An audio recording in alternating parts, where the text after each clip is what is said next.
Bonjour. Je voudrais discuter aujourd'hui avec vous de la question des mobilités et du lien avec l'épidémie, précisément la COVID-19 au Sénégal. Et en tant qu'anthropologue, je me propose juste de vous montrer ce que l'anthropologie peut euh, nous apprendre sur les liens entre les mobilités et les épidémies. Et je prendrai le cas de la COVID-19. Le lien entre mobilité et épidémie est un point qui caractérise l'histoire des épidémies. Parce que depuis longtemps, on a montré que c'est la mobilité des hommes qui est la mobilité des virus qui sont au cœur des processus de transmission, de propagation et de développement des épidémies. Particulièrement en Afrique, un continent de circulation nationale, régionale, transfrontalière qui caractérise les modes de vie des populations.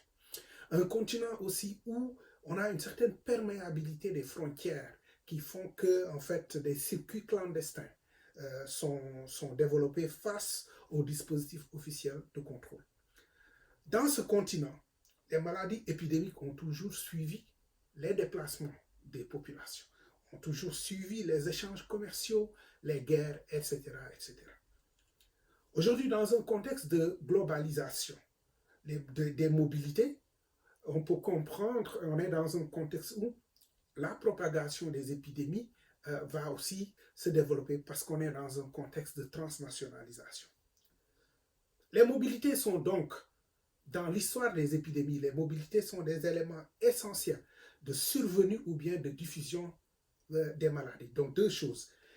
Les réseaux de circulation et d'échange ont un rôle sur l'émergence des épidémies et la transmission des épidémies, mais les épidémies aussi, du fait de l'hétérogénéité de l'espace urbain, les formes de mobilité sont les facteurs de diffusion des épidémies par la circulation des agents pathogènes. Une fois qu'on a compris l'importance donc de considérer les mobilités, on peut s'entendre sur ce que nous entendons par mobilité. De quelle mobilité parlons-nous?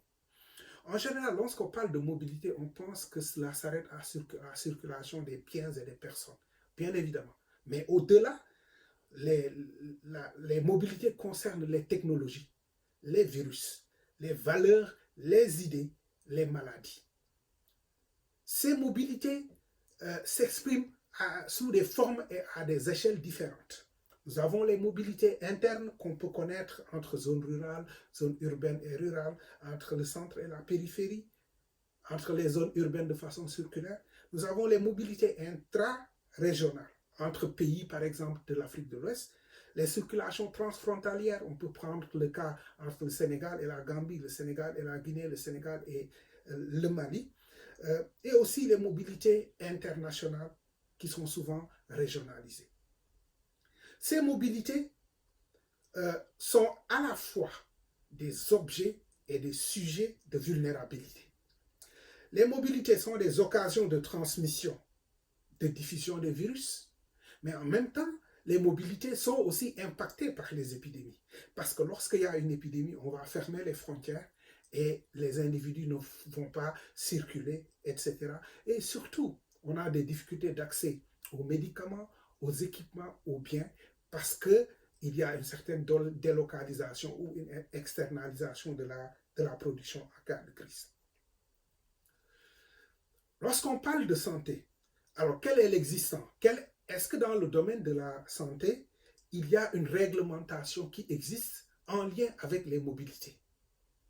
Oui, on peut prendre juste l'outil développé par l'Organisation internationale des migrations, OIM, qui s'appelle Gestion de la santé et des frontières et de la mobilité, GSFM, qui définit en fait des interventions de santé publique en vue de prévenir, dépister et riposter aux menaces sanitaires tout au long du continuum de la mobilité. Au niveau des frontières et des zones de vulnérabilité, il y a un ensemble de dispositifs qui permet à la fois, pas toujours de fermer, mais aussi de surveiller et de contrôler. Est-ce que ce dispositif a été utilisé ou appliqué dans le cas de la COVID-19? Quel est le lien qu'on peut établir, alors si on vient maintenant au cas qui nous concerne, la COVID-19 au Sénégal, en Afrique, le lien entre COVID-19 et mobilité. Pour cela, on peut considérer que le lien historique s'est renouvelé. Dans un récent travail de Nelly et Robin, on montre que dans les pays africains, la COVID-19 n'a pas été le fruit de transmission entre les pays africains. Ça a été le produit de mobilité internationale qui ont été soit détectés à l'aéroport lorsque les gens sont rentrés de pays occidentaux, etc. Il y a donc un rôle des échanges avec les foyers de l'épidémie que nous avons connu juste là, qui étaient l'Europe, l'Amérique du Nord et la Chine. Le rôle des mobilités et des déplacements. Pour répondre à cela, la réponse qui a été faite par les États africains et par le Sénégal en particulier, pour répondre à la propagation du virus dans un environnement de mobilité, on a soit fermé les frontières et aussi, de facto, on a enfermé les populations, soit avec le confinement plus ou moins strict qu'on a connu dans des pays tels que le Sénégal, Burkina, etc., ou bien avec les cordons sanitaires tels qu'on l'a connu au Bénin. Dans ce contexte de mobilité, où on considère que l'Afrique est un continent de mobilité importante, alors pourquoi l'épidémie n'a pas rapidement pris une ampleur? Alors, pour répondre à cette question, beaucoup de personnes ont évoqué de manière juste la rapidité avec laquelle les États africains ont fermé leurs frontières. Dans le travail de Petit et Robin, montre que plus de la moitié des pays africains ont ordonné la fermeture des frontières avec moins de 10 cas de COVID-19 dans le pays.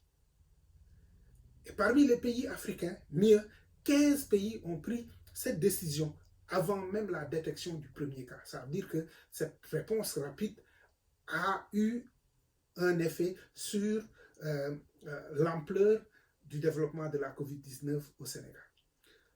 Pour d'autres, l'épidémie n'a pas pris d'ampleur parce que l'Afrique, même si c'est un continent d'intense mobilité, c'est le continent aussi où les déplacements par avion est beaucoup plus difficile, mais aussi où un continent très peu connecté au réseau des aéroports. Par exemple, quand on prend les aéroports les plus fréquentés au monde, le classement de 50, parmi les 50, il y a un seul aéroport africain qui est celui de l'Afrique du Sud.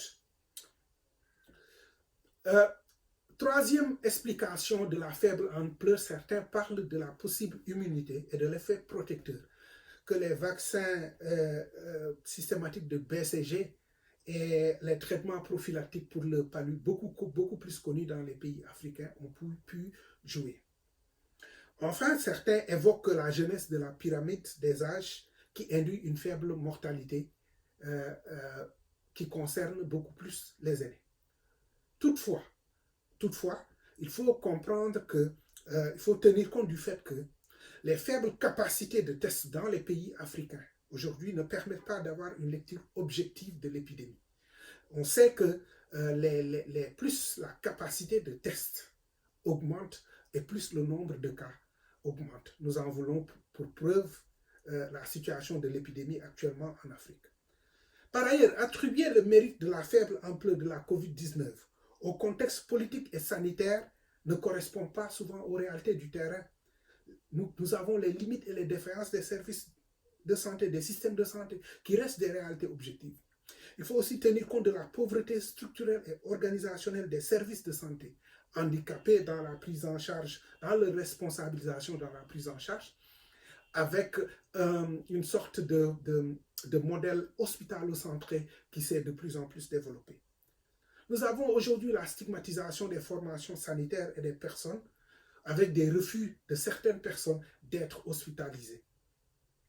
Et enfin, il faut considérer que la relative influence de l'expérience de la gestion des Ebola elle est relative, cette influence. Une médecine internationale suréquipée, fonctionnant en enclave, et une fois que l'épidémie se termine, on n'a pas, en dehors de certains équipements, l'expérience de l'épidémie ne s'est pas constituée dans la réponse à la présente épidémie. Un dernier point que nous pouvons aborder, c'est de savoir, alors, est-ce que les mesures de fermeture des frontières ont été efficaces? Dans la région africaine, on peut y aller rapidement et considérer que l'efficacité est à discuter en fonction de la temporalité de l'épidémie. Pour être beaucoup plus précis, on peut considérer que les restrictions de voyage, les fermetures de frontières, les restrictions de mobilité sont le plus utiles dès le début de l'épidémie lorsque la transmission locale ne s'est pas encore réalisée et n'est pas devenue importante. Mais une fois que la transmission est d'autres mesures telles que l'éloignement physique et la mise en quarantaine des personnes sont les moyens les plus indiqués. Pourquoi l'efficacité encore pose problème? Parce que la transfrontalité et la porosité des frontières terrestres et maritimes, l'importance des circuits clandestins, que les mesures de fermeture ont quelquefois même augmenté. Avec la fermeture des frontières, on a vu que ce sont les circuits clandestins, avec la porosité des frontières, qui se sont développés. Donc, de ce point de vue, c'est assez inefficace. En raison des motifs de mobilité qui sont économiques, de travail, de services sanitaires, la fermeture des frontières ne peut être que temporaire, en tenant compte surtout des vulnérabilités que cette mesure induit. Les dimensions éthiques se posent ici, d'autant plus lorsque on ferme les frontières. Les implications éthiques, sociales et de restriction des mobilités sont importantes. La question de la stigmatisation de la catégorie des migrants de retour, elle est importante. Les difficultés de rentrer chez soi, ce sont des aspects qui méritent d'être pris en compte. Le développement des filières clandestines, telles que je l'ai développé, mais comment aussi fermer les mobilités, ouvrir ou fermer des frontières transfrontalières, alors qu'il n'y a pas de communication et de coopération entre les différents pays. Par exemple, le Sénégal, qui décide d'envoyer ses enseignants à Ziguinchor, qui arrivent à la frontière à la Gambie et qui sont obligés de passer toute une journée de négociation pour pouvoir juste traverser le pays. Donc cela veut dire que ce sont des questions importantes. Et parce que ces mesures sont restées peu éthiques et peu efficaces, on peut comprendre l'ampleur des mobilisations de contestation des mesures restrictives qui se développent de plus en plus, qui se sont développées au Sénégal, qui ont conduit à l'assouplissement davantage des mesures restrictives. Mais aussi, on pourrait en avoir une lecture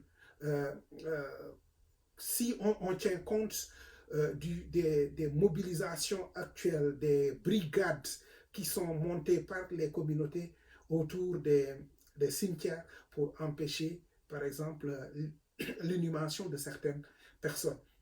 Donc cela voudrait dire que ces questions sont importantes à prendre à compte.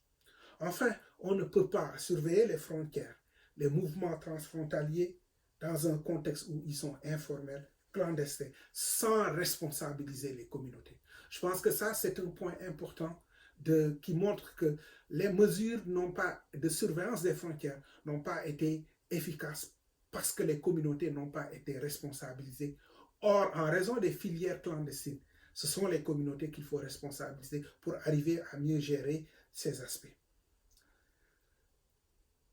En définitive, dans la zone africaine, il nous semble que pour une meilleure gestion des frontières et des mobilités, il est nécessaire d'avoir une coopération sous-régionale pour gérer la santé des frontières et des mobilités, dans un contexte où les mobilités sont importantes et que les épidémies vont encore arriver. Les dispositifs qui existent actuellement, ce sont des dispositifs on sait que le centre de surveillance des épidémies de l'OAS, l'Organisation ouest-africaine de la santé, on sait que l'Union africaine a une équipe Africa CDC qui travaille à établir des liens entre les différents pays pour mieux coordonner la réponse. Cependant, il y a des difficultés liées à la souveraineté des États, tant que les États resteront dans leur souveraineté et n'appliqueront pas les mesures pour pouvoir coopérer avec les autres pays, nous allons avoir certaines difficultés. En conclusion, avons-nous été moins mobiles durant la COVID-19 en Afrique? On peut le penser, parce que les frontières ont été fermées, les mesures de restriction ont fait que les gens sont restés chez eux, etc., etc. Cependant, si on revient à la définition initiale de la mobilité, qui signifie l'agilité mentale, la capacité à jongler entre différentes idées, nous pouvons dire que les idées, les savoirs ont continué à circuler pendant la COVID-19 par des voies novatrices telles que le télétravail, le numérique. Et comme le dit Vincent Kaufmann, qui est un des plus grands sociologues suisses sur la sociologie des mobilités, qui considère que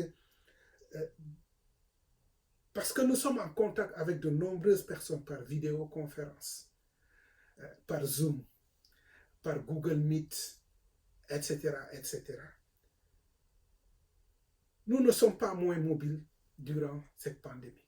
Cette réflexion, elle est intéressante parce qu'elle appelle à considérer que si on tient compte de la mobilité dans ses différentes formes, nous pouvons avoir des formes d'adaptation et d'adaptabilité aux mesures de fermeture des frontières qui vont probablement s'imposer en d'autres temps de pandémie.